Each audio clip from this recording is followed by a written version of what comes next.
When 19-year-old Catherine Moreau was forced to marry a tuberculosis-ravaged U.S. Marshal on his deathbed, she thought the nightmare would end with his last breath.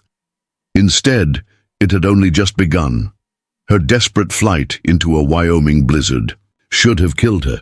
But fate had other plans, and a Comanche scout named Running Wolf would change everything she thought she knew about survival. Freedom and the price of choosing your own destiny. Before we jump back in, tell us where you're tuning in from, and if this story touches you, make sure you're subscribed, because tomorrow I've saved something extra special for you.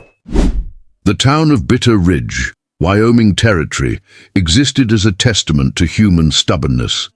A collection of wooden buildings and false hopes clinging to life in a landscape that wanted nothing more than to bury it under snow and silence. Winter arrived early that year, in October rather than November, and it came with the fury of something personally offended. The wind howled down from the Rockies like the breath of ancient gods, carrying snow that cut like broken glass and cold, that could freeze a man's spit before it hit the ground. It was into this merciless world that Catherine Moreau had been dragged, kicking and screaming in spirit if not in body, to fulfill what the territorial judge called a dying man's final request, and what she knew to be legalized slavery dressed in wedding lace. Catherine stood at the frost-covered window of the boarding house, watching the early morning light struggle through thick grey clouds that promised more snow. Her breath fogged the glass as she pressed her forehead against the cold surface, trying to numb the thoughts that had been circling through her. Mind like vultures for the past 3 days. In 6 hours, she would walk down the aisle of Bitter Ridge's only church and marry a man she had never spoken to, whose face she had seen only once, and who was dying of consumption so advanced that his coughing fits sprayed blood across his pillowcase. She was 19 years old, possessed of striking dark hair that caught light like polished mahogany, and green eyes that her deceased mother used to say held storms in their depths. Those storms were raging now, behind a face that had learned to show nothing but calm acceptance to a world that had never once asked what she wanted. Her guardian, Judge Cornelius Blackthorne, had made the arrangement with all the emotional investment of a man trading livestock. Marshal James Colton owned 4,000 acres of prime grazing land, a ranch house that was the finest between Cheyenne and Denver, and cattle that would make any man wealthy. He also owned a will that left everything to his wife upon his death, and a disease that guaranteed such death would come within the month. Simple mathematics, Judge Blackthorne had explained over breakfast 3 days prior, buttering his toast with the same methodical precision he used to sign death warrants. The Marshal needs a wife to inherit his property legally. You need security and protection. He gets peace of mind in his final days. You get one of the largest ranches in the territory. Everyone benefits from this arrangement. Everyone except Catherine, whose opinion had been as irrelevant to the transaction as that of the cattle being traded. She had been orphaned at 16 when cholera took both her parents during their westward journey, leaving her with nothing but a worn Bible and a trust fund that Judge Blackthorne controlled until her 21st birthday. 2 years and 3 months that might as well have been eternity, during which she remained his ward and property in all but legal name. The boarding house door opened behind her, bringing with it a gust of Arctic air and the heavy footsteps of Mrs. Adelaide Garrett, the town's most prominent busybody and self-appointed moral authority. Mrs. Garrett had taken charge of the wedding preparations with the enthusiasm of a general planning a military campaign, treating Catherine's obvious reluctance as nothing more than pre-wedding nerves that would be cured by the proper application of corsets, cosmetics, and Christian duty. "Good morning, dear," Mrs. Garrett announced, her voice carrying the artificially bright tone people used when discussing unpleasant necessities. "I've brought your wedding dress, shortened the hem as you requested, though I still think it's a shame to hide such fine lacework under winter boots." Catherine turned from the window, her expression carefully neutral. The dress Mrs. Garrett held was beautiful in the way that expensive things often were, ivory silk with delicate beadwork, and a train that would have been magnificent in a proper church in Philadelphia or Boston. Here in Bitter Ridge, worn by a girl being sold to cover a dead man's legal requirements, it looked like a shroud designed by someone with expensive taste and no sense of irony. "It's lovely," Catherine said, because some lies were required for basic social functioning. "Thank you for all your work on it." Mrs. Garrett beamed with the pride of someone whose efforts had been properly acknowledged. "Now, I know this situation is unusual, dear, but you mustn't let that trouble you. Marshal Colton is a good man, respected throughout the territory.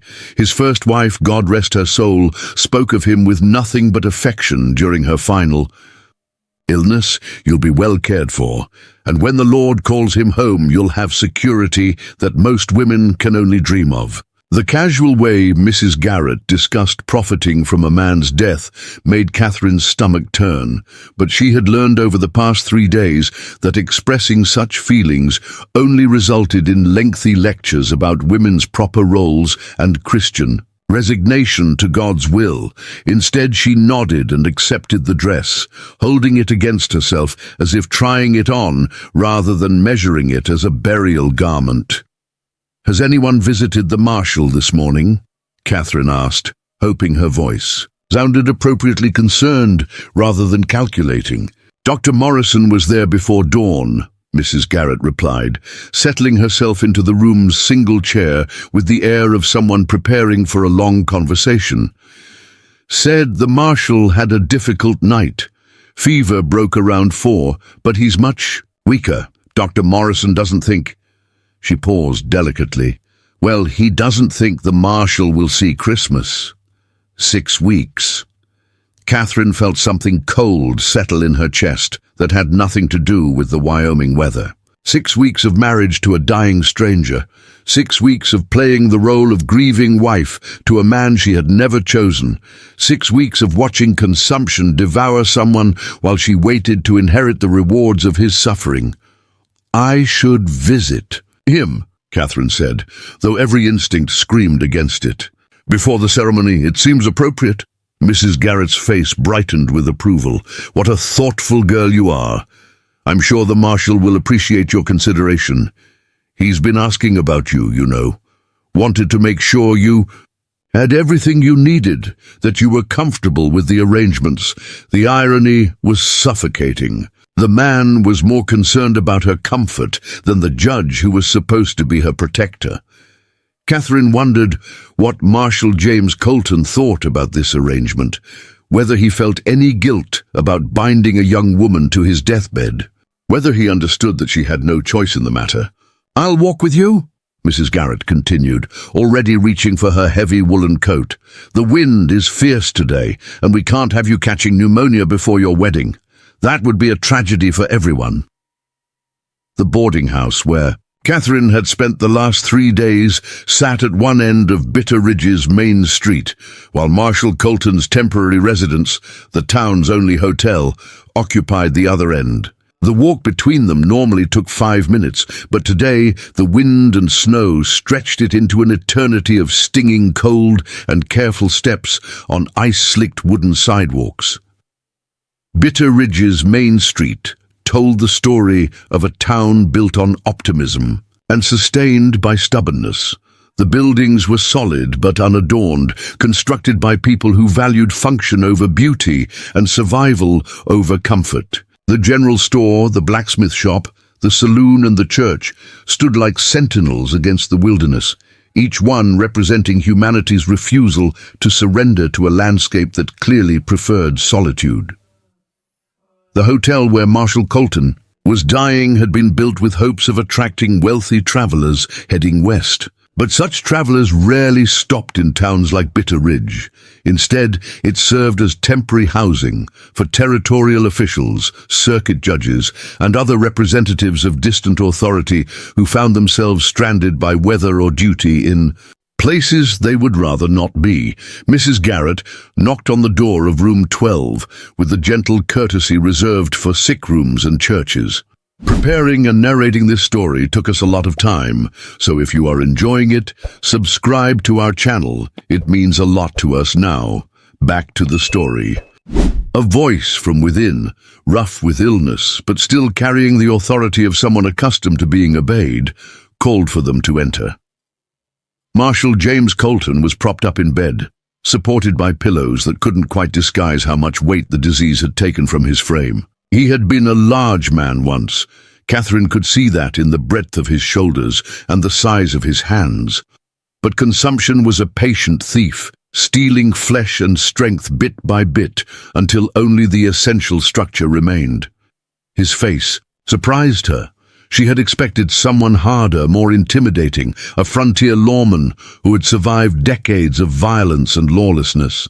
Instead, she found intelligent grey eyes in a face that spoke of kindness, worn thin by pain, and the knowledge of approaching death. He was perhaps 45, with prematurely grey hair and skin that had once been tanned by sun and wind, but now carried the waxy pallor of serious illness. "Miss Moreau," he said, attempting to sit straighter in the bed, "I'm honored by your visit. Please, sit down. Both of you." Mrs. Garrett settled herself in the room's single chair, leaving Catherine to perch on the edge of a small table near the window. The awkwardness of the situation settled over them like fog. 3 people gathered to discuss a wedding that felt more like a business transaction than a celebration of love. "I wanted to thank you," Marshal Colton said, his voice careful and measured as if each word cost him energy he couldn't spare. "I know this arrangement isn't what any young woman dreams of for her wedding day. I want you to understand that I wouldn't have asked for this if there were any other way." Catherine studied his face, searching for signs of the manipulation or selfishness she had expected to find. Instead, she saw only exhaustion and something that might have been regret. "Why is there no other way?" she asked, the question emerging before she could stop it. Mrs. Garrett shot her a sharp look, but Marshal Colton seemed relieved by her directness. "Because territorial law is written by men who never imagined a situation like mine," he replied with a bitter smile.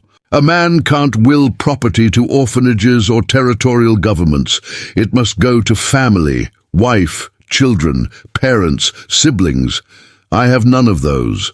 Without a wife, everything I've built will be seized by the territorial government and sold to pay taxes and administrative fees.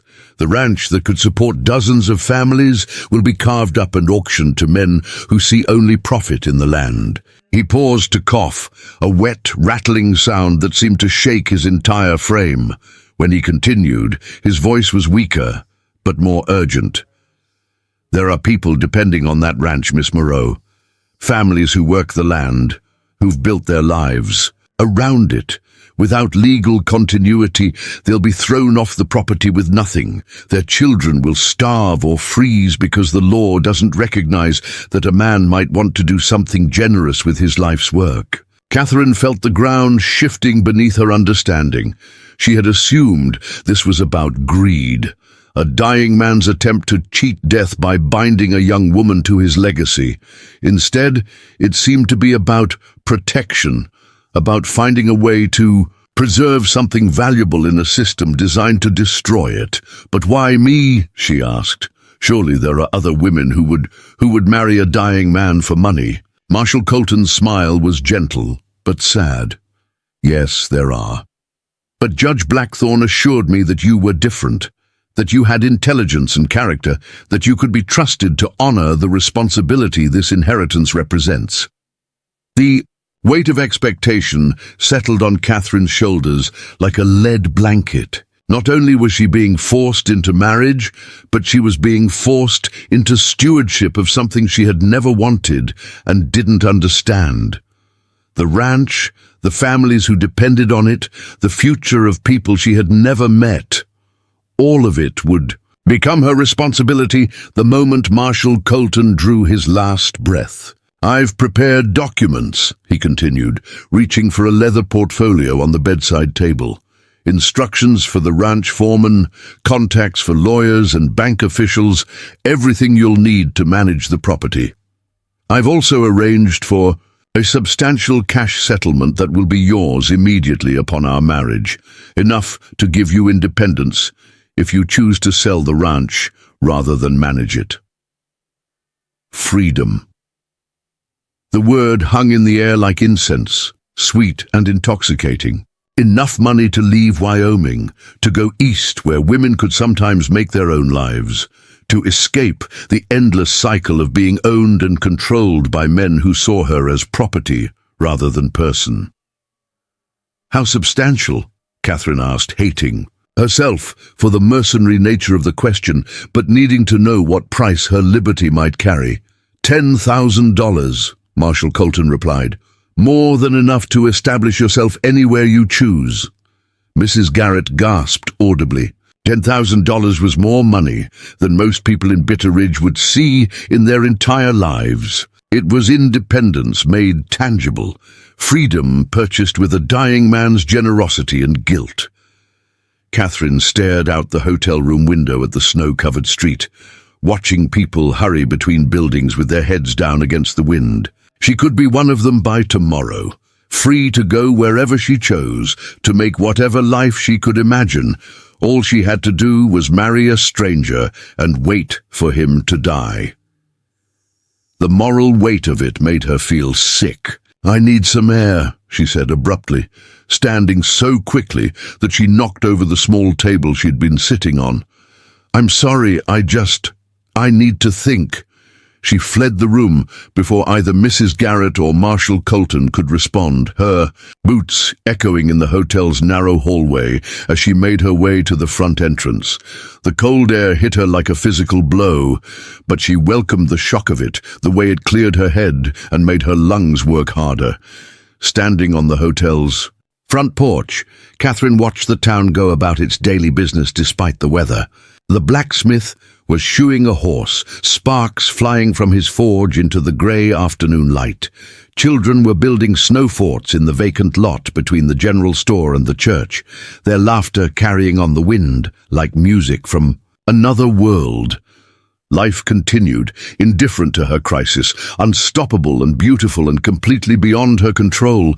In 4 hours, she would put on the ivory silk dress and walk down the aisle of Bitter Ridge's church. She would speak vows to a man she barely knew, promising to love and honor someone whose primary virtue was that he was dying quickly enough to make her sacrifice temporary.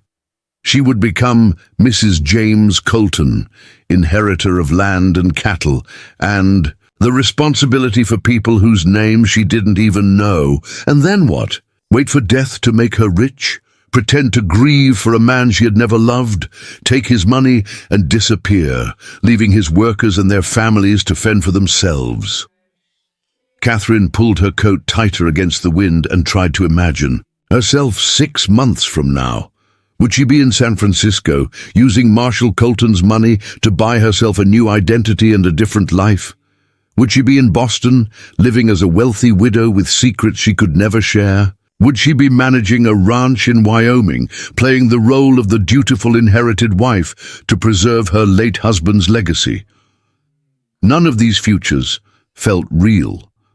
They were stories about someone else, dreams about a woman who had choices and agency, and the luxury of deciding her own fate. Catherine Moreau was 19 years old, orphaned, penniless, without her guardian's permission, and legally owned until her 21st birthday. She had no choices. She had only obligations and the hope that someday, somehow, she might earn the right to make her own decisions. The church bell began to toll the afternoon hour, its bronze voice carrying across the frozen town like a countdown. To judgment, 4 chimes, 4 hours until her wedding, 4 hours until she became someone else's wife and inherited someone else's problems and accepted responsibility for someone else's dreams. Catherine closed her eyes and tried to pray, but no words came. Instead, she found herself thinking about Her parents, wondering what they would have wanted for her, whether they would have understood the choice she was being forced to make. Her mother had been a gentle woman who believed in the power of love and kindness to overcome any obstacle. Her father had been more practical, a man who understood that sometimes survival required accepting situations that were less than ideal. Neither of them had ever imagined their daughter being sold in marriage to solve a dying man's legal problems. Hotel door opened behind her, and Mrs. Garrett emerged with the bustling efficiency of someone who had important tasks to complete. "There you are, dear," she exclaimed, as if Catherine had been hiding rather than standing in plain sight on the front porch. "We need to get you back to the boarding house. Your hair needs attention, and we'll want to make sure the dress fits properly. A bride should look perfect on her wedding day, regardless of the circumstances." Catherine wanted to laugh at the absurdity of it. A perfect bride for an imperfect wedding, beauty carefully arranged to disguise the ugliness of the transaction taking place beneath it. Instead, she nodded and followed Mrs. Garrett back into the wind and snow, her boots crunching on ice that seemed to whisper warnings with every step. The next 4 hours passed in a blur of preparation that felt like being dressed for her own funeral. Mrs. Garrett fussed over every detail with the intensity of someone who believed that proper appearances could transform any situation into something respectable. Catherine's hair was pinned and curled and adorned with small white flowers that had cost more than most families spent on food in a week. Her face was powdered and her lips tinted with just enough color to suggest health and happiness without appearing improper. The ivory silk dress fit perfectly, its expensive fabric whispering against her skin like secrets she wasn't allowed to tell. Mrs. Garrett had somehow procured silk stockings and delicate shoes that would have been appropriate for a ballroom in St. Louis, but seemed ridiculous for a winter wedding in Wyoming territory. "You look beautiful, dear," Mrs. Garrett said, stepping back to admire her handiwork. "Marshal Colton will be very pleased." Catherine stared at herself in the boarding house's small mirror and saw a stranger looking back, a young woman dressed for a celebration she didn't want, prepared for a role she had never auditioned for, beautiful in the way that expensive things were beautiful regardless of their purpose or meaning. The church bell began to toll again, marking the hour of her transformation from Catherine Moreau, unwilling ward, to Mrs. James Colton, reluctant widow-in-waiting. It was time. The Church of Bitter Ridge had been built by optimists who believed that God's house should be beautiful even in the wilderness. The pews were carved from local pine, polished to a warm honey glow, and the windows, though plain glass rather than stained, let in what little light the grey December afternoon had to offer. Someone had decorated the altar with evergreen branches and white ribbons, creating an illusion of celebration that fooled no one who understood what was really happening. Catherine walked down the short aisle on Judge Blackthorn's arm, her ivory silk dress rustling against the wooden floor with each measured step. The wedding march played on an old piano whose keys stuck occasionally, creating awkward pauses in the melody that matched the awkward pauses in Catherine's breathing. She had never imagined her wedding day would feel like a funeral procession, but here she was, dressed in white and walking toward what felt like her own burial. Marshal James Colton waited at the altar, supported by a walking stick and sheer determination. He had dressed in his formal uniform, midnight blue wool with silver buttons that caught the candlelight, but the fabric hung loose on his wasted frame like a banner on a windless day. His face was pale as parchment, with fever spots burning high on his cheekbones, yet his grey eyes were alert and kind as they met hers. He looked like a man attending his own execution with dignity intact. The congregation was small and somber. Mrs. Garrett dabbed at her eyes with a lace handkerchief, though whether from sentiment or the satisfaction of a job well done was unclear. Dr. Morrison sat in the front pew, his medical bag at his feet in case the groom collapsed during the ceremony. Judge Blackthorn's wife occupied the seat behind him, her expression carefully neutral in the way of women who had learned not to question their husbands' decisions. A handful of townspeople filled the remaining pews, the curious, the sympathetic, and those who understood that witnessing this wedding was a civic duty in a community too small for privacy. Reverend Matthews began the ceremony with unusual haste, his words crisp and efficient, as if speed might somehow make the proceedings less unsettling. Dearly beloved, we are gathered here today in the sight of God to join this man and this woman in holy matrimony. The traditional words felt like stones in Catherine's mouth as she repeated them, each vow binding her tighter to a future she had never chosen. When Marshal Colton spoke his vows, his voice was steady despite the visible effort it cost him. I, James, take you, Catherine, to be my wedded wife, to have and to hold from this day forward, for better, for worse, for richer, for poorer, in sickness and in health, to love and to cherish, till death us do part. The irony of promising, in sickness and health, to a man whose consumption was audible in every breath was not lost on anyone present. Catherine's own vows emerged as whispers, barely audible above the wind that had begun to howl around the church's wooden walls. I, Catherine, take you, James, to be my wedded husband. The words felt like betrayal of herself, of the dreams she had once harbored, of the love she had hoped to find someday with someone who chose her rather than purchased her. The ring was a simple gold band that slipped easily onto her finger, its weight surprising for something so small. Marshal Colton's hands trembled as he placed it there, whether from weakness or emotion she couldn't tell. When Reverend Matthews pronounced them husband and wife, the kiss was brief and gentle, more like a blessing than a claim, the touch of someone who understood the difference between legal possession and human connection. You may kiss the bride, Reverend Matthews announced, but Marshal Colton was already turning away, overcome by a coughing fit that doubled him over and sent Dr. Morrison rushing to his aid. Blood flecked the white cloth the doctor pressed to the Marshal's lips, and Catherine felt the weight of her new reality settle over her like grave dirt. She was married to a man who might not survive the journey back to his hotel room. The wedding reception, if it could be called that, took place in the church's small fellowship hall. Mrs. Garrett had prepared a modest spread, sandwiches and a coffee, a small cake decorated with sugar flowers that must have cost a fortune to obtain in winter.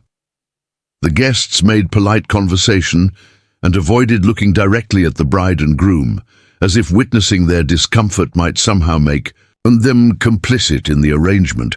Catherine sat beside her new husband at the head table, her wedding dress spread around her like spilled milk.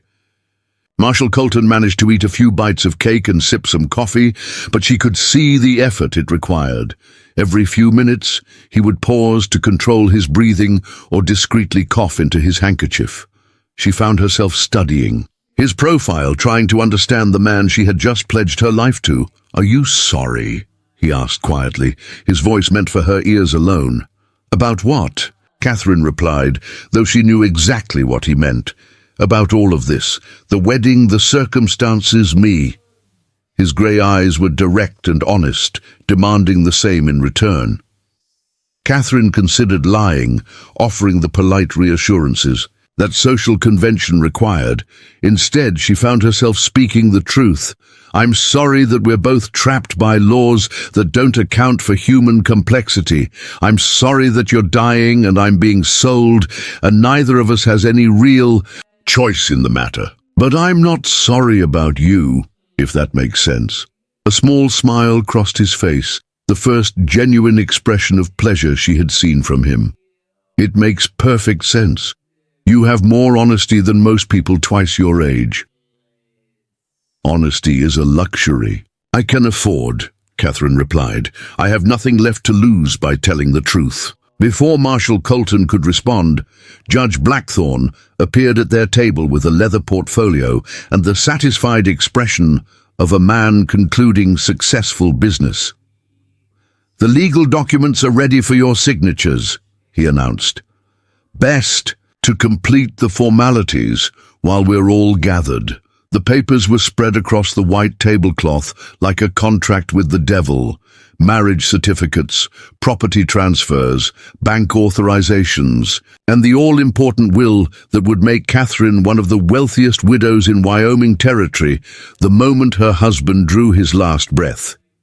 She signed her new name, Catherine Colton, with a steady hand, each letter feeling like another bar in an invisible cage. "Congratulations, Mrs. Colton," Judge Blackthorne said as he gathered the signed documents. "You're now legally entitled to everything your husband owns. I trust you understand the responsibilities that come with such wealth." The emphasis on responsibilities was not subtle. Judge Blackthorne expected her to remember his role in arranging this marriage when it came time to distribute her gratitude and her money. Catherine nodded politely and filed the information away for future consideration. She was learning that marriage, even under these circumstances, came with its own form of power.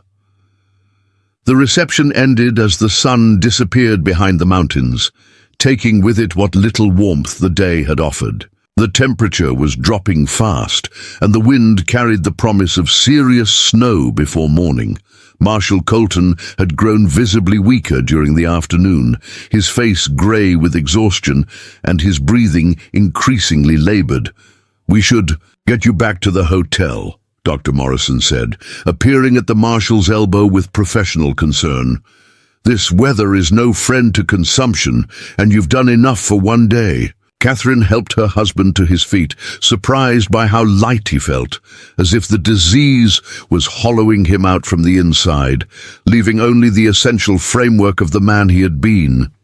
He leaned heavily on his walking stick as they made their way to the door, each step requiring careful consideration. "Mrs. Colton," Mrs. Garrett called out as they prepared to leave, "will you be staying at the hotel tonight? I can prepare a room at the boarding house if you prefer." The question hung in the air like smoke, freighted with implications and assumptions. Catherine realized that everyone was waiting for her to define the terms of this strange marriage, to establish whether she would play the role of devoted wife or practical caretaker. Marshal Colton remained silent, leaving the decision entirely to her.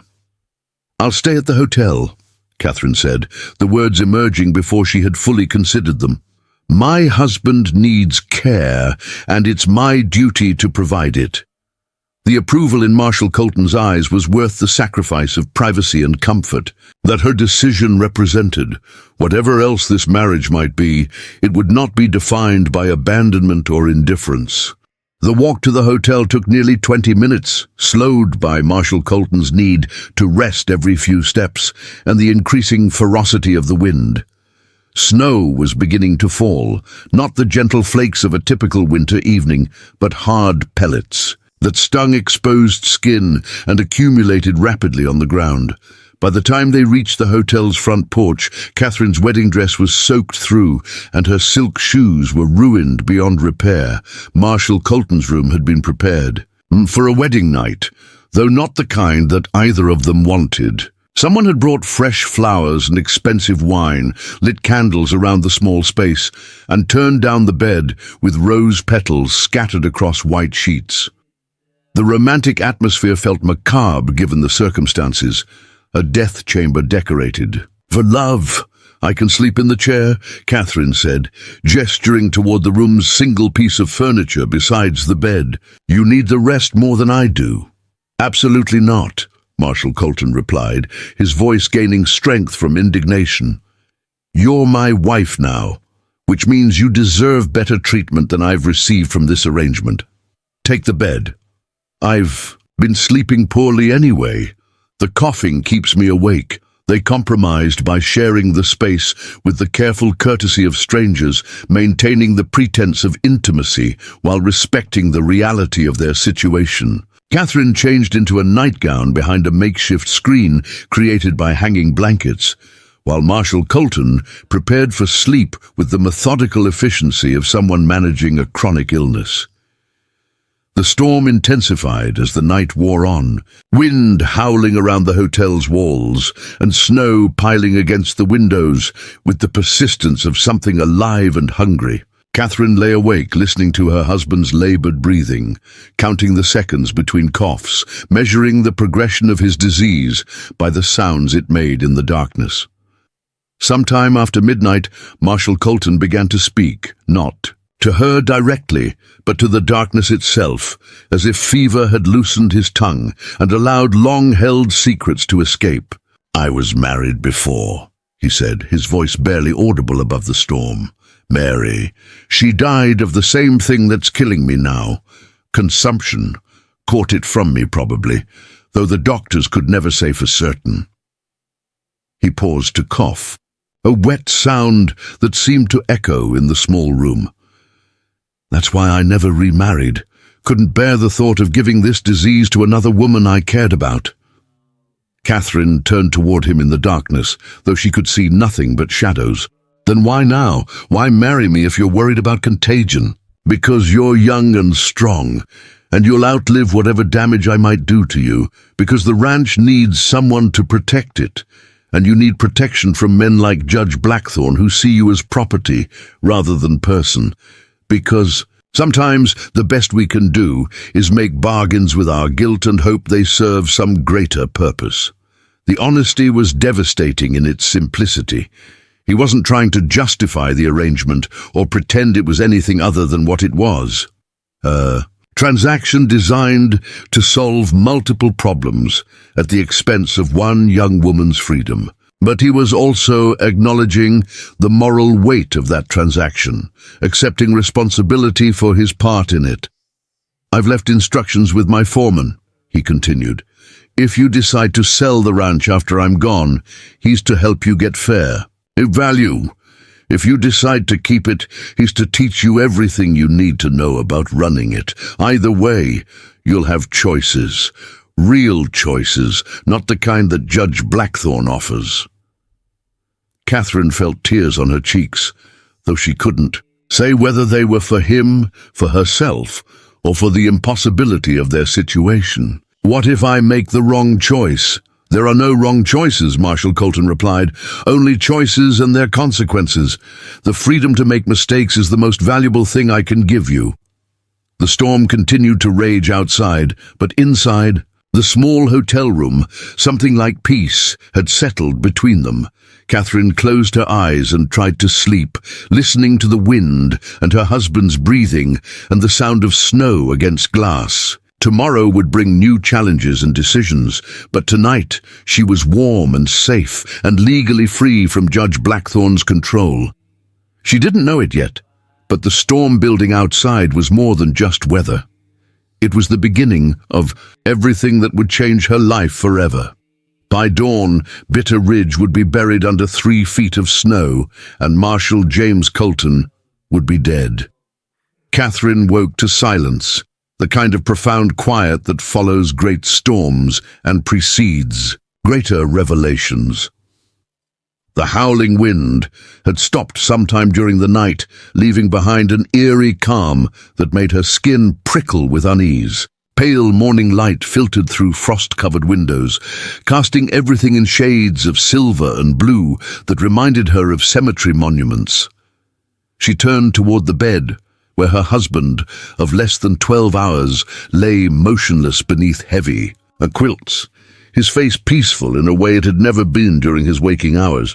The labored breathing that had provided a constant soundtrack to their brief marriage had ceased, replaced by the absolute stillness that only death could bring.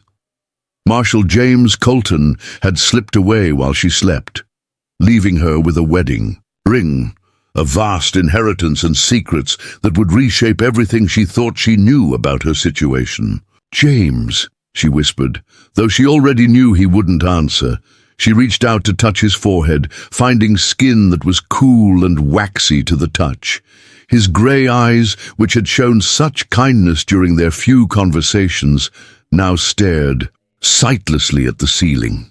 Death had been gentle with him. There were no signs of struggle or pain, just the quiet surrender of a man who had been ready to let go. Catherine sat on the edge of the bed for a long moment, studying the face of the man who had freed her through his death while binding her through his life. She felt neither grief nor relief, only a strange numbness that seemed to match the frozen world outside. Everything had changed again, and she wasn't sure whether to consider herself lucky or cursed. A soft knock at the door interrupted her contemplation. "Mrs. Colton." Dr. Morrison's voice carried the careful tone of someone who suspected bad news. "I wanted to check on the Marshal before I made my rounds. How did he pass the night?" Catherine wrapped a shawl around her shoulders and opened the door to find the doctor standing in the hallway with his medical bag and a concerned expression. Behind him, she could see other hotel guests peering curiously from their doorways. Drawn by the drama of death and newlyweds and the intersection of the two, "He's gone," Catherine said simply, stepping aside to let Dr. Morrison enter. "Sometime during the night. I don't think he suffered." Dr. Morrison approached the bed with professional efficiency, checking for vital signs he knew he wouldn't find. His examination was brief but thorough, concluding with a gentle closing of the Marshal's eyes and a respectful straightening of the bed covers. "Consumption took him, just as we expected," the doctor said, making notes in a small leather journal.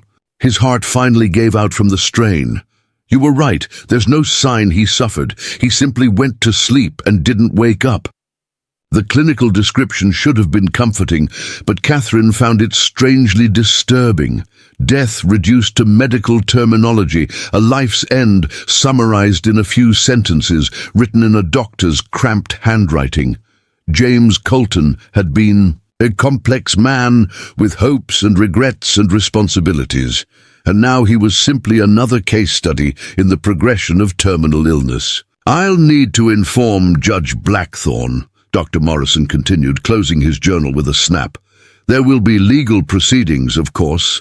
The will needs to be probated, the property transferred, arrangements made for burial. As the widow, you'll need to make decisions about the funeral and—" "No!"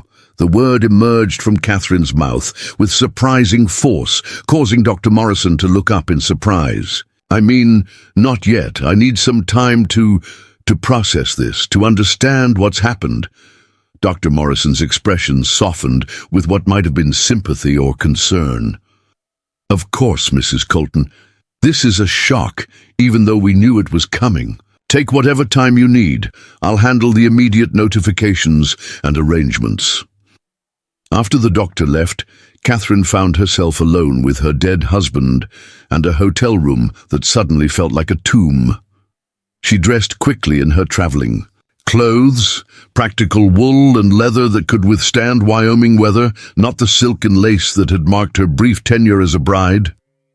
The ivory wedding dress lay crumpled on the floor where she had dropped it the night before, already looking like something from another person's life. She was packing her few belongings when she noticed the leather portfolio that Marshal Colton had mentioned during their wedding reception. It sat on the room's small writing desk, secured with a brass lock that looked expensive and important. Beside it lay a small key and a note written in the Marshal's careful handwriting. "For Catherine, when she's ready to understand the whole truth." The lock opened easily, revealing documents that made Catherine's blood run cold. The first was a letter addressed to her, written in the same careful script. "My dear Catherine, if you are reading this, then I am dead, and you are faced with decisions that will determine not only your future but the future of many innocent people. What I am about to tell you will be difficult to accept, but you must know the truth about why this marriage was truly necessary and what dangers you now face as my widow." Catherine's hands trembled as she continued reading. The letter revealed that Marshal Colton's ranch was not just valuable grazing land, it was a crucial stop on the Underground Railroad, providing shelter and supplies for escaped slaves fleeing north to Canada. The operation had been running for over a decade, with Marshal Colton using his position as a territorial law officer to provide protection and legitimacy to activities that were technically illegal under federal law. Judge Blackthorne knows about the Underground Railroad activities, the letter continued, and has been demanding a share of the profits from the ranch in exchange for his silence. I refused, which is why he was so eager to arrange our marriage. He believes that as a young, inexperienced widow, you will be easier to manipulate and control than I was. He plans to use threats and intimidation to force you to either pay him a substantial portion of your inheritance or to shut down the Underground Railroad operations entirely. The implications crashed over Catherine like an avalanche. Her marriage hadn't been about providing for her security or even about solving a dying man's legal problems. It had been a chess move in a larger game involving human freedom, political corruption, and deadly secrets that could destroy lives across the territory. There are currently 15 people hiding in the ranch's root cellar, the letter revealed, waiting for the spring thaw to continue their journey north. My foreman, Thomas Greywolf, is a Comanche who chose to work with me rather than fight against the inevitable changes coming to this land. He knows about the Underground Railroad and has been helping coordinate the movements of refugees.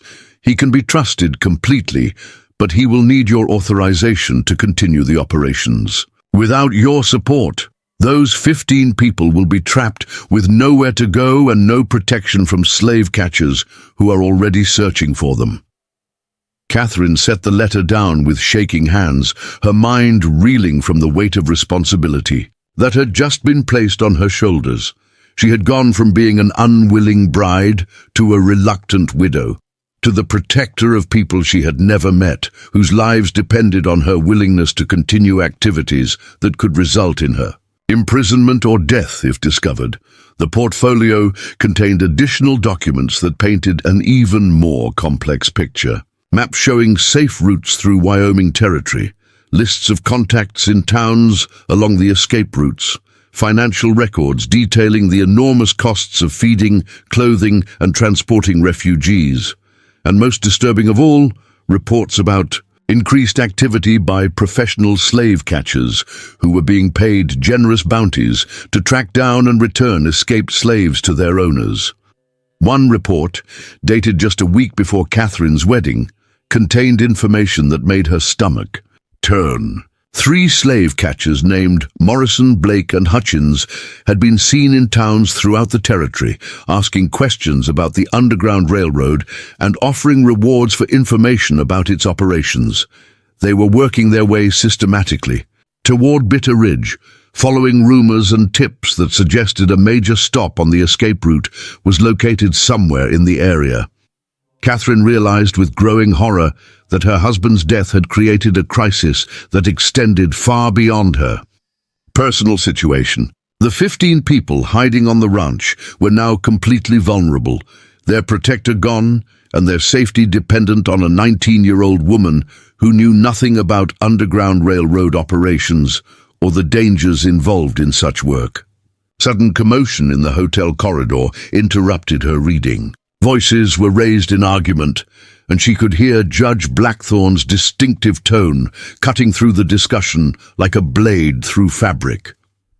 She quickly secured the documents back in the portfolio and prepared to face whatever new complications her former guardian, she reminded herself, was bringing to her doorstep. The knock on her door was sharp and impatient. "Catherine!" Judge Blackthorne's voice carried the authority of someone accustomed to immediate obedience. "Open this door immediately. We have urgent matters to discuss." Catherine opened the door to find Judge Blackthorne accompanied by 2 men she didn't recognize, rough-looking individuals with the hard eyes and careful posture of professional violence. Their presence in the hotel corridor, standing beside a respected territorial judge, created an atmosphere of barely contained menace that made other guests hurry past with their heads down. "Mrs. Colton," Judge Blackthorne said with false sympathy, "please accept my condolences on your loss. Marshal Colton was a fine man who will be greatly missed." "Thank you," Catherine replied carefully, noting how the judge's eyes kept moving to the leather portfolio she still clutched in her hands. Dr. Morrison said you would handle the legal arrangements. Indeed, and that's why I'm here.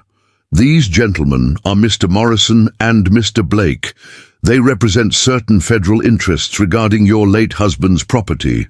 It seems there have been some irregularities in how the ranch has been operated.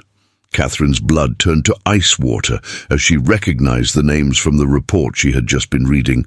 These were the slave catchers who had been hunting for the Underground Railroad operations, and now they were standing in her hotel corridor with the full backing of Judge Blackthorne's legal authority. What kind of irregularities? Catherine asked, forcing her voice to remain steady despite the terror clawing at her chest. Morrison stepped forward, his smile predatory and confident. The kind that could result in federal charges, Mrs. Colton. Harboring fugitive slaves, interfering with lawful recovery operations, conspiracy to violate federal law. Very serious charges that could result in lengthy prison sentences for everyone involved. However, Judge Blackthorne interjected smoothly, "We're prepared to overlook these irregularities in exchange for your cooperation. A substantial financial settlement would demonstrate your good faith and ensure that no further investigations are necessary." Catherine understood the trap that was closing around her. They were demanding protection money in exchange for not prosecuting Underground Railroad activities, using her husband's death as an opportunity to extract wealth while destroying the operation that had been saving lives. The 15 people hiding on her ranch were leverage in an extortion scheme that would make Judge Blackthorne and his criminal associates wealthy while condemning escaped slaves to recapture and punishment. "I need time to consider your proposal," Catherine said, her mind racing through possibilities and escape routes. "Time is a luxury we don't have," Blake said, his voice carrying the cold certainty of someone who enjoyed inflicting pain. "Slave catchers are already on the trail of specific fugitives believed to be hiding in this area. If we don't locate them soon, other parties will, and those parties may not be as reasonable as we are." The threat was clear.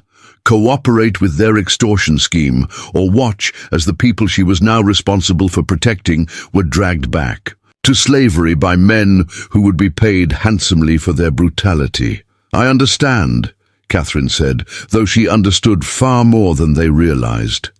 "Let me gather my husband's papers and meet you at the ranch this afternoon. We can discuss the details there." Judge Blackthorne's smile was triumphant and disgusting. "Excellent. I knew you would be reasonable, my dear. Your cooperation in this matter will be remembered and rewarded." After they left, Catherine sat alone in her hotel room, surrounded by the detritus of her brief marriage and the weight of impossible choices. She could cooperate with Judge Blackthorne's scheme, paying him to protect Underground Railroad operations while essentially becoming his partner in organized crime. She could refuse and watch as 15 innocent people were captured and returned to slavery while she herself faced federal prosecution. Or she could find a third option, one that would require more courage than she had ever imagined possessing. She looked out the window at the snow-covered town of Bitter Ridge, now buried under 3 feet of white that made travel difficult and dangerous. The storm that had raged during the night had transformed the landscape into something alien and beautiful, a world where the familiar landmarks were hidden and new rules applied. For the first time since her parents' death, Catherine felt the stirring of something that might have been hope. The same storm that trapped her in this impossible situation might also provide the key to escape. If she could reach the ranch before Judge Blackthorne and his criminal associates, if she could warn Thomas Greywolf and the refugees, if she could find a way to disappear into the white wilderness that stretched endlessly beyond the town's borders, Catherine began to pack with systematic efficiency, taking only what she could carry and leaving behind everything that marked Her as Mrs. James Colton, reluctant widow and heir to blood money. She was about to become someone new, a woman who chose her own battles and made her own rules, regardless of the consequences. The blizzard that had ended her marriage was about to begin her real life. The stable behind Bitter Ridge's hotel was a tomb of ice and shadow, but Catherine moved through it with the desperate efficiency of someone who understood that hesitation meant death. Her breath formed clouds in the frigid air as she saddled the strongest horse she could find, a bay mare named Thunder, whose dark eyes reflected an intelligence that suggested she might survive what Catherine was about to ask of her. The town slept under its blanket of snow, unaware that in one of its hotel rooms lay a dead Marshal, and in its stable his widow was preparing to vanish into a blizzard that had already claimed 3 lives during the night. Catherine had heard the church bell tolling earlier, counting out the deaths of townspeople who had underestimated the storm's fury. She was about to join their ranks, but unlike them, she was choosing her fate rather than having it chosen for her. She had left a note in her hotel room, not an explanation, but a misdirection. Gone to Denver to settle legal affairs. Will return in spring. Let Judge Blackthorne and his criminal associates waste time searching for her in the territorial capital while she disappeared into the white wilderness that stretched between Bitter Ridge and the Colton Ranch. The 20-mile journey that would normally take 4 hours might kill her, but staying in town would certainly kill the 15 people, depending on her protection. Thunder shifted nervously as Catherine secured her saddlebags, as if the horse could sense the magnitude of what they were about to attempt. The leather satchel contained everything that mattered now, the portfolio with its maps and contacts, enough food for 2 days if rationed carefully, and Marshal Colton's service, revolver with a full cylinder of ammunition. She had never fired a gun in her life, but the weight of it against her hip was oddly reassuring. The back door of the stable opened onto an alley that led to the edge of town, avoiding the main street where curious eyes might spot her departure. Snow crunched under Thunder's hooves with sounds like breaking bones, each step echoing in the narrow space between buildings. Catherine pulled her woolen scarf higher over her face, leaving only her eyes exposed to the cutting wind that had resumed its assault on anything foolish enough to venture outside. The last building in Bitter Ridge was the blacksmith shop, its forge cold and dark in the early morning hours. Beyond it lay open country, rolling hills and frozen streams that would normally be landmarks on the journey to the Colton Ranch. But the storm had transformed the familiar landscape into an alien world, where directions became suggestions and survival became a matter of instinct rather than knowledge. Catherine urged Thunder forward into the white void, immediately regretting her decision as the wind hit them with the force of a physical blow. The mare stumbled, caught herself, and pressed on with the stoic determination of an animal that understood the consequences of stopping. Snow swirled around them in patterns that defied logic, creating walls of white that appeared and disappeared like ghosts, making it impossible to see more than a few feet in any direction. The cold was beyond anything Catherine had ever experienced, not just uncomfortable, but actively malevolent, seeking gaps in her clothing and finding them with surgical precision. Her fingers began to numb despite her thick gloves, and her feet lost feeling within the first mile. She could no longer feel Thunder's reins in her hands, guiding the horse through touch that had become theoretical rather than actual. They had been traveling for what felt like hours when Thunder suddenly stopped, her ears pricked forward in alert attention. Catherine tried to peer through the swirling snow, wondering what had caught the horse's attention. Then she heard it. Voices carried on the wind, men shouting to each other over the storm's roar. Lost the trail about half a mile back. The voice was rough and angry, belonging to someone unaccustomed to being thwarted by weather or terrain. Tracks just disappeared in this damned snow. Catherine's blood turned colder than the wind. Somehow, Judge Blackthorne and his associates had discovered her departure and were following her into the storm. They must have better horses, more experience with winter travel, or simply more desperation driving them forward. Either way, they were closer than she had hoped and gaining ground despite the conditions. She guided Thunder off what she hoped was still the main trail, seeking shelter in a grove of pine trees whose branches provided minimal protection from the wind but blessed concealment from pursuing eyes. The voices grew louder, more distinct, as the search party passed within yards of her hiding place.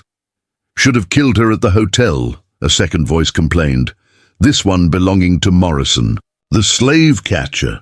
Clean and simple, make it look like grief over her husband's death. Now we're chasing shadows through a blizzard that could kill us all. "Too many witnesses at the hotel," Judge Blackthorne's voice replied, carrying the same cold authority Catherine remembered from her childhood. "This way is cleaner. The storm does our work for us, another tragic victim of Wyoming weather. No questions, no investigations, no complications." "What about the ranch?" Blake's voice joined the conversation, barely audible above the wind. "Those fugitives aren't going to wait for spring to make their next move. Someone in town might start asking questions if we don't produce results soon." "The ranch is secure," Judge Blackthorne assured him. "I sent word to the foreman this morning, told him Mrs. Colton had been delayed by the storm and that I was assuming temporary guardianship of the property. By the time anyone realizes she's not coming back, we'll have cleaned out the operation and collected our bounties." The casual way they discussed her murder and the betrayal of innocent people made Catherine's stomach turn. These men weren't just criminals, they were predators who had turned human suffering into a profitable business model, using the legal system as cover for activities that would have been called evil in any moral framework. The voices began to fade as the search party moved past her hiding place, but Catherine knew they would be back. The storm might provide temporary concealment, but it was also slowing her progress toward the ranch. At this rate, Judge Blackthorne's men would reach the Colton property before she did, giving them time to secure the Underground Railroad refugees and eliminate any witnesses to their crimes. Catherine waited until she could no longer hear the searchers before emerging from the pine grove. Thunder was trembling with cold and exhaustion, her breath forming clouds that froze instantly in the sub-zero air.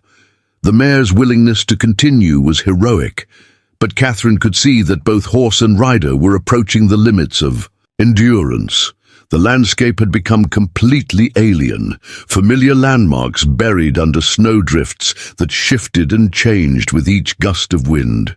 Catherine tried to maintain her bearings by following what she hoped were fence lines, but even these reliable guides had been obscured by the storm's fury. She was navigating by instinct now, trusting Thunder's animal wisdom to find paths that human logic could no longer detect.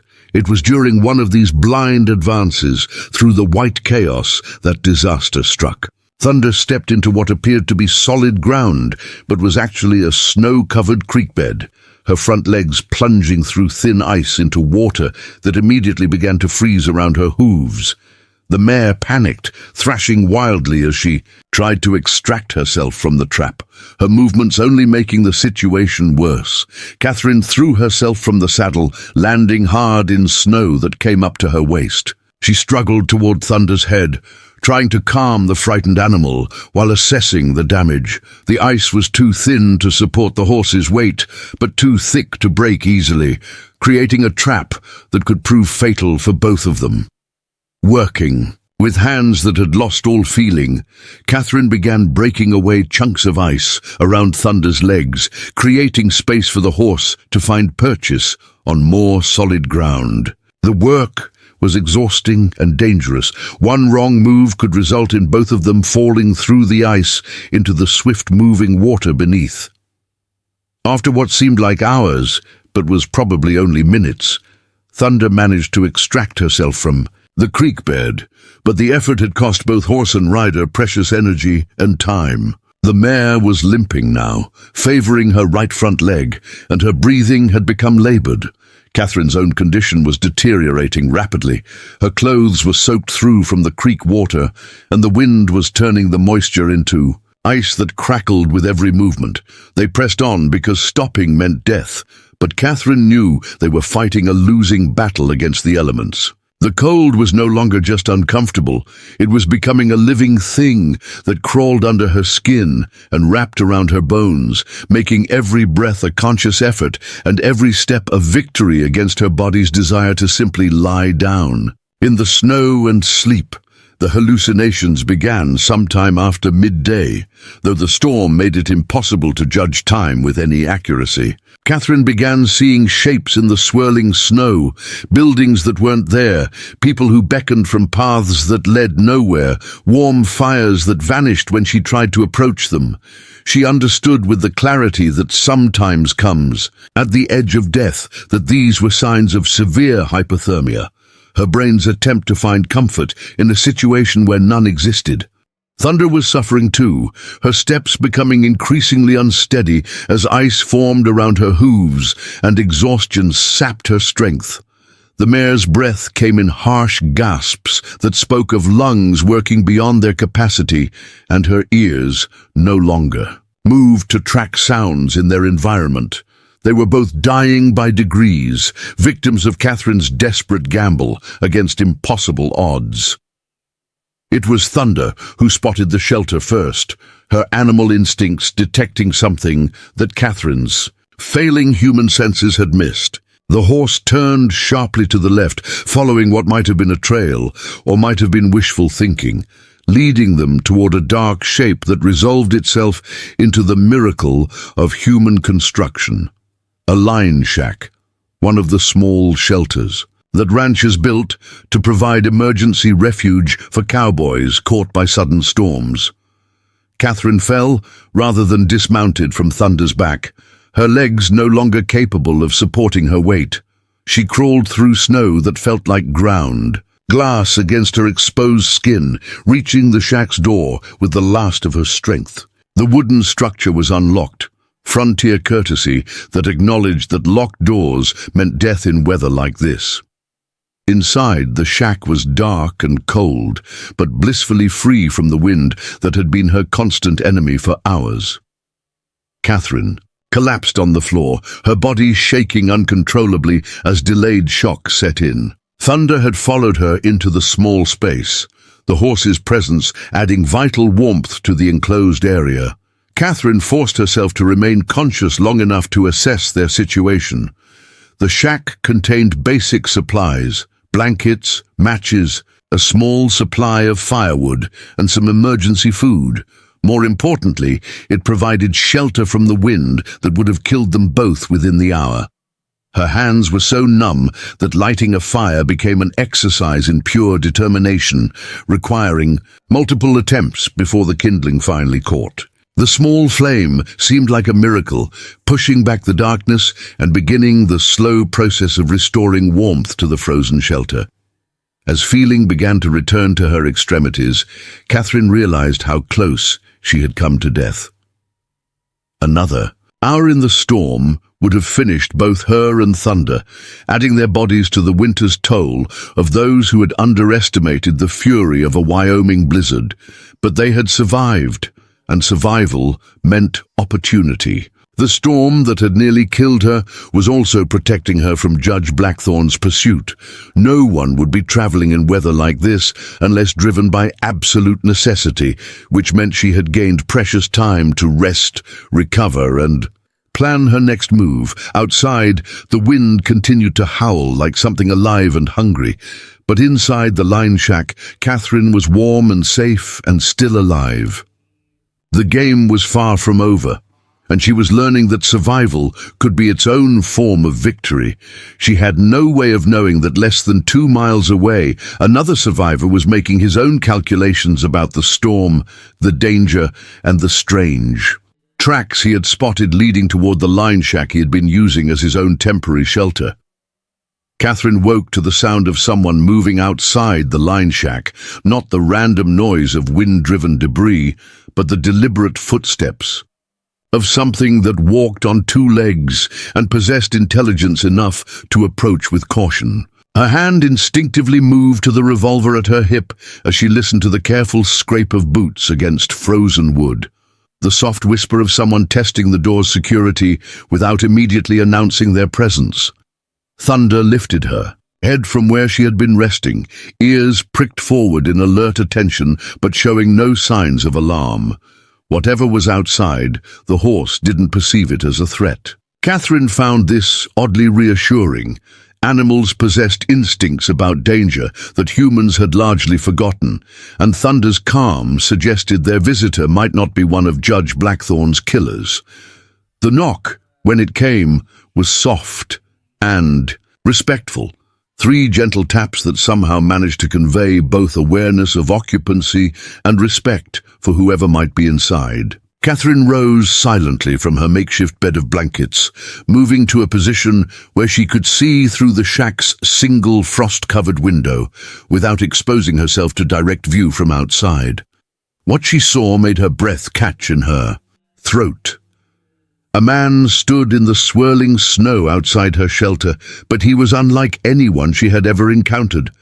Tall and lean, he moved with the fluid grace of someone who belonged to the wilderness rather than merely visiting it. His long black hair was braided with strips of leather and small carved bones that caught what little light the storm allowed. He wore a mixture of traditional Comanche clothing and practical frontier gear, buckskin pants and moccasins, but also a heavy wool coat that had clearly been acquired from white traders. Most striking were his eyes, dark and intelligent, scanning the area around the line shack with the systematic attention of someone who had learned that survival depended on noticing details that others missed. When his gaze briefly met hers through the frost-covered window, Catherine felt a jolt of recognition that had nothing to do with previous meetings and everything to do with shared understanding of what it meant to be hunted. "I know you're inside," he said, his voice carrying clearly despite the wind. His English was perfect, tinged with an accent that spoke of education received in mission schools or frontier towns. "I also know you're armed and frightened. I mean no harm. My name is Running Wolf, and I've been tracking the men who are hunting you." Catherine's grip on her revolver tightened. How could this stranger know about Judge Blackthorn's pursuit? Was this another trap, a more sophisticated approach to capturing her? But Thunder remained calm, and Catherine's own instincts, sharpened by her recent proximity to death, suggested that Running Wolf represented opportunity rather than danger. "How do I know you're telling the truth?" she called back, not yet ready to open the door but willing to engage in conversation. "Because if I meant you harm, you would already be dead," Running Wolf replied, with matter-of-fact honesty. "I've been watching this shack for 2 hours, waiting for you to wake. I could have entered any time, but I chose to announce myself because I believe we may be able to help each other." The logic was sound, and Catherine found herself impressed by his directness. Most men, in her experience, approached difficult topics with layers of deception and manipulation. Running Wolf seemed to prefer brutal honesty, which was oddly refreshing after months of dealing with Judge Blackthorn's calculated lies. Catherine opened the door slowly, keeping her hand on her weapon, but no longer pointing it directly at her visitor. Up close, Running Wolf was even more impressive, not handsome in the conventional sense, but possessing the kind of magnetic presence that came from absolute confidence in one's own abilities. His face was weathered by sun and wind, marked with traditional Comanche tattoos that had been partially covered by more recent scars. "You're Thomas Greywolf," Catherine said, sudden understanding flooding through her. "Marshal Colton mentioned you in his letter. You're the ranch foreman." Running Wolf's expression shifted slightly, surprise flickering across features that had remained carefully neutral. "Thomas Greywolf was my brother," he said quietly. "He was killed 3 days ago. while trying to warn me about Judge Blackthorn's plans. I am Running Wolf, and I have come to finish what Thomas started. The news hit Catherine like a physical blow. Another death, another life lost to Judge Blackthorn's greed and ambition. She thought of the letter Marshal Colton had written, his confidence that Thomas Grey Wolf could be trusted to protect the Underground Railroad refugees. Now that protection was gone, and 15 innocent people were completely defenseless against men who viewed them as nothing more than valuable merchandise. "I'm sorry about your brother," Catherine said, meaning it. Marshal Colton spoke of him with great respect. Thomas chose to work with whites because he believed cooperation was the only path to survival for our people, Running Wolf replied, his voice carefully controlled. He thought that by helping escaped slaves, he could prove that Comanche could be allies rather than enemies. Judge Blackthorn killed him for that belief. "How did you know to find me here?" Catherine asked, stepping aside to allow Running Wolf to enter the warm shelter. "How did you know I was being hunted?" Running Wolf moved into the line shack with the easy grace of someone comfortable in small spaces, his presence somehow making the cramped quarters feel less claustrophobic rather than more. "I was at the ranch when Judge Blackthorn's message arrived," he explained. "I knew immediately that something was wrong.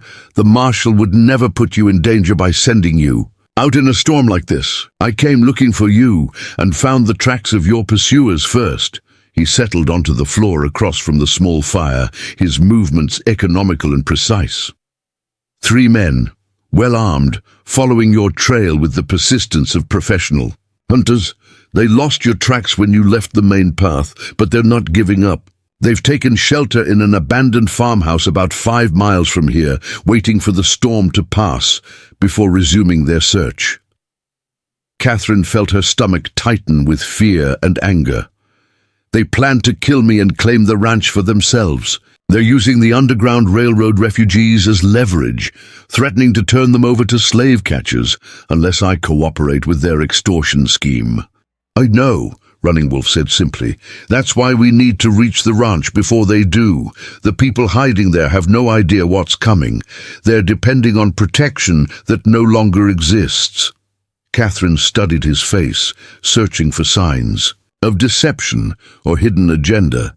Instead, she found something that surprised her, genuine grief for his brother's death, combined with grim determination to honor Thomas Grey Wolf's sacrifice by completing his mission. "Why should I trust you?" she asked. "For all I know, you could be working with Judge Blackthorn, trying to gain my confidence because I could have killed you an hour ago and taken whatever you're carrying that's so important to those men." Running Wolf interrupted, his dark eyes meeting hers with unwavering directness. "Because my brother died, trying to protect people who had never shown him kindness, and I will not let his death be meaningless. And because you're the only person who can legally authorize the continuation of the Underground Railroad operations that have saved dozens of lives." The last statement caught Catherine off guard. "What do you mean, legally authorize?" "Marshal Colton's will makes you the owner of the ranch and everything on it," Running Wolf explained. "That includes the authority to decide who can stay and who must leave. Without your explicit permission, I cannot move the refugees to safety. The law that protects escaped slaves on private property only applies if the property owner consents to their presence." Catherine felt the weight of responsibility settling on her shoulders like a lead blanket. 15 lives depended on her willingness to take risks that could result in her own death or imprisonment. The easy choice would be to cooperate with Judge Blackthorn's demands, paying him to ignore the Underground Railroad activities while she lived comfortably on the ranch's profits. The right choice was considerably more dangerous. "How do we get to the ranch without being caught?" she asked, her decision made. Running Wolf's smile was quick and fierce, transforming his weathered features into something that reminded Catherine of a wolf scenting prey. "We don't avoid being caught," he said. "We make sure we're the ones doing the catching." The plan Running Wolf outlined was audacious in its simplicity and terrifying in its risks. instead of trying to outrun their pursuers. To the ranch, they would double back and eliminate Judge Blackthorn's men before they could resume their hunt. 3 armed killers against 1 exhausted woman and 1 Comanche warrior, odds that would have seemed impossible if Catherine hadn't already survived what should have been a fatal journey through the blizzard. "They're expecting us to running," Wolf explained as they prepared to leave the line shack. "Predators always expect prey to flee, which makes them vulnerable to attack from unexpected directions. We'll approach their shelter from upwind, using the storm as cover, and strike before they realize we're there." Catherine checked her revolver, counting the 6 rounds in the cylinder. She had never killed anyone, had never even pointed a gun at another human being. But the memory of Judge Blackthorn's casual discussion of her murder had burned away her reluctance to use violence in self-defense. "I'm not a killer," she said, her voice steady despite the magnitude of what she was contemplating. "Neither was I, until yesterday," Running Wolf replied, his tone carrying the weight of recent experience. "Sometimes the world forces us to become things we never wanted to be. The question is whether we become those things in service of life or in service of death." They left the line shack as the storm began to show signs of weakening, the wind's howl diminishing to a steady moan, and the snow falling in larger, softer flakes that suggested the weather's fury was finally exhausting itself. Running Wolf moved through the white landscape with supernatural confidence, following tracks and signs that were invisible to Catherine's untrained eyes. The abandoned farmhouse where Judge Blackthorn's men had taken shelter sat in a small valley, partially protected from the wind by surrounding hills. Smoke rose from its chimney, and Catherine could see the warm glow of firelight through frost-covered windows. The scene looked peaceful and domestic, belying the deadly intentions of the men inside. "Morrison is watching the front approach," Running Wolf whispered, his breath barely visible in the cold air. "Blake is probably sleeping. He was injured when their horses spooked earlier.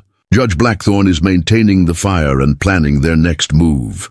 "How can you possibly know all that?" Catherine asked, amazed by the detailed intelligence her companion had gathered. "I've been watching them for hours," Running Wolf replied, "learning their patterns, their weaknesses, their fears. Morrison is nervous about the storm and keeps checking the horizon. Blake favors his left side, where he hit the ground when his horse fell.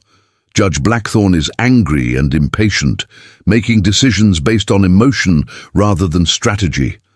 The attack began with Running Wolf's approach to the farmhouse's back entrance, moving with the silence of wind-blown snow across the frozen ground. Catherine positioned herself where she could cover the front door, her revolver trained on the exit route their targets would most likely use if they tried to flee. The sound of splintering wood announced Running Wolf's entry into the farmhouse, followed immediately by shouts of alarm and the sharp crack of gunfire. Catherine saw Morrison burst through the front door, his rifle raised and his head turning frantically as he searched for threats in the swirling snow. "Drop your weapon," Catherine called out, her voice carrying clearly in the cold air. "You're surrounded." Morrison spun toward her voice, his rifle swinging in her direction with deadly intent. Catherine pulled the trigger of her revolver, the sharp report echoing across the frozen landscape like thunder. Morrison staggered backward, his rifle flying from his hands as the bullet took him high in the chest. More gunfire erupted from inside the farmhouse, the rapid exchange of shots between Running Wolf and the remaining members of Judge Blackthorn's party. Catherine heard Blake's voice raised in pain and anger, followed by Judge Blackthorn's shouted commands and threats. The front door opened again, and Judge Blackthorn emerged with his hands raised, but Catherine could see the small derringer hidden in his palm. "Catherine!" he called out, his voice carrying the false warmth she remembered from her childhood. "Thank God you're alive. These men kidnapped me, forced me to—" "Stop lying," Catherine said, her revolver never wavering. "From its target," I heard you planning my murder. I know about your arrangement with the slave catchers. Judge Blackthorn's mask of benevolent concern slipped, revealing the cold calculation beneath. You stupid girl, he snarled. Do you have any idea what you're throwing away? That ranch could make you one of the wealthiest women in the territory. Instead, you're choosing to die in the snow for a bunch of runaway slaves who don't even know your name. I'm choosing to live free rather than profit from slavery, Catherine replied. Something you never understood. Judge Blackthorn raised his derringer, but Catherine was ready. Her second shot took him center mass, the impact sending him sprawling backward into the snow that immediately began to turn red around his fallen body. The silence that followed was profound, broken only by the wind and the distant sound of Running Wolf moving through the farmhouse. Catherine approached Judge Blackthorn's body carefully, her revolver still ready, but there was no need for caution. The man who had controlled her life for 3 years was dead, his expression frozen in surprise that his plans had finally been thwarted by someone he had underestimated. Running Wolf emerged from the farmhouse, his face grim but satisfied. "Blake is dead," he reported. "Morrison won't survive his wounds. It's finished." Catherine looked around at the scene of carnage, feeling neither triumph nor regret. She had done what was necessary to protect innocent lives, and the consequences would have to be dealt with as they arose. "Now what?" she asked.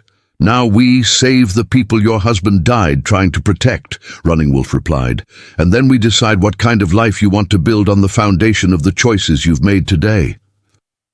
The journey to the ranch took them through landscape that was beginning to emerge from the storm's grip, revealing familiar landmarks and safe passages that had been hidden by the blizzard's fury. Catherine rode beside Running Wolf in comfortable silence, both of them processing the events of the past few days and their implications for the future. The Colton Ranch appeared before them like a vision of safety and permanence. Buildings, solid and well-maintained, smoke rising from chimneys, the promise of warmth and food and rest after their ordeal in the wilderness. But Catherine knew that safety was temporary, that her real challenges were just beginning. The 15 refugees who emerged from the ranch's root cellar were a testament to the courage and desperation that drove people to risk everything for freedom. Men, women, and children who had traveled hundreds of miles, enduring hardships that would have broken most people, all for the chance to live as human beings rather than property. "You are Mrs. Colton?" asked an elderly woman who seemed to speak for the group. "We heard about your husband's passing. We are sorry for your loss and grateful for his protection." "He was a good man," Catherine replied, meaning it more now than she had during their brief marriage, "and his work will continue." The logistics of moving 15 people safely north to Canada would require careful planning, substantial resources, and absolute secrecy. Catherine threw herself into the task with the same determination that had carried her through the blizzard, working with Running Wolf to establish new routes, contact networks, and security protocols. "Will you stay?" Running Wolf asked her one evening as they reviewed maps by lamplight. "The ranch needs someone who understands its real purpose. The Underground Railroad needs leaders who can't be bought or intimidated." Catherine looked around. The warm kitchen where they sat, thinking about the life she could build here, meaningful work, the respect of people who mattered, the freedom to make choices based on her own moral compass rather than other people's expectations. "I'll stay," she said. "This is where I belong." In the months that followed, the Colton Ranch became known throughout the territory as the place where escaped slaves disappeared completely. Not captured, not returned to bondage, but simply gone as if they had never existed.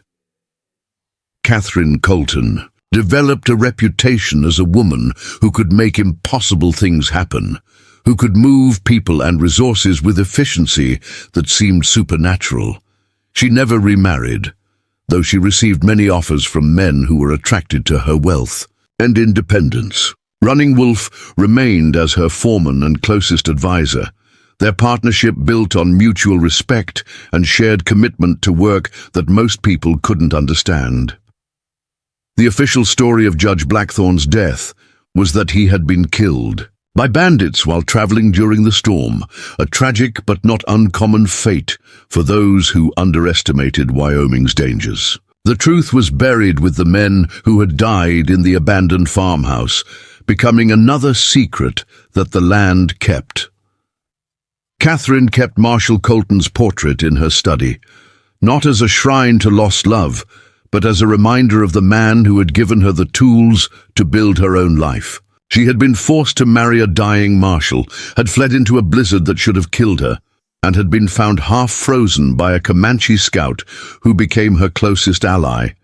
But most importantly, she had chosen her own destiny, paid the price it demanded, and built something worthy of the sacrifices that had made it possible. She was no longer Catherine Moreau, powerless ward, or even Catherine Colton, reluctant widow. She was simply Catherine, a woman who belonged to no one but herself, and who had learned that freedom was worth whatever it cost. Up next, you've got two more standout stories right on your screen. If this one hit the mark, you won't want to pass these up. Just click and check them out, and don't forget to subscribe and turn on the notification bell so you don't miss any upload from us.